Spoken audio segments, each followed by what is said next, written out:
এক নাবালিকাকে ধর্ষণের অভিযোগে এক যুবকের যাবজ্জীবন কারাদণ্ড ও সহযোগ করার অপরাধে আরও ২ যুবককে ২০ বৎসরের সশ্রম কারাদণ্ডের নির্দেশ দিলেন পুরুলিয়া জেলা আদালতের সেকেন্ড কোর্টের বিচারক শ্রী রানা দাম। সরকারি আইনজীবী আনোয়ার আলী আনসারি জানান, গত ৬ আগস্ট ২০১৯ সালে ১৫ বৎসরের এক নাবালিকা স্কুল থেকে ফেরার সময় রাস্তায় তাকে তুলে নিয়ে যায় একটি ফাঁকা বাড়িতে।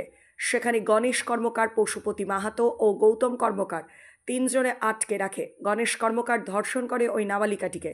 তাকে সাহায্য করার জন্য পশুপতি মাহাতো, গৌতম কর্মকার দোষী সাব্যস্ত হয়। পুরুলিয়া জেলা আদালতের সেকেন্ড কোর্টের বিচারক শ্রী রানা দাম এই সাজা ঘোষণা করেন বুধবার। ব্যুরো রিপোর্ট, আমার পুরুলিয়া।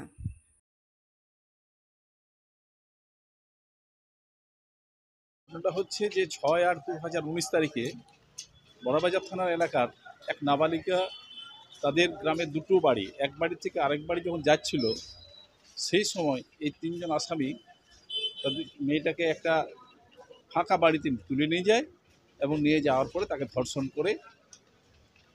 এই হচ্ছে অভিযোগ। আজকে মাননীয় এডিজে-2 রানাদাম সাহেব সাজা দিলেন। মূল আসামি তাকে যাবজ্জীবন এবং ১০,০০০ টাকা ফাইন। এছাড়া দুজন আসামি যারা আছে তাদেরকে ২০,০০০ টাকা, এই ২০ বছর জেল এবং ১০,০০০ টাকা করে ফাইন, অনাদায়ে আবার ৬ মাস করে জেল। ঘটনাটা ২০১৯ সালের বড়বাজার থানা এলাকা।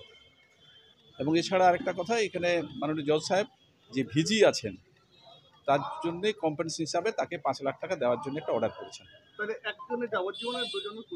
একজনের যাবজ্জীবন এবং দুজনের ২০ বছর সাজা ঘোষণা হয়েছে। আমার নাম আনোয়ার আলী আনসারি। আসামিদের নাম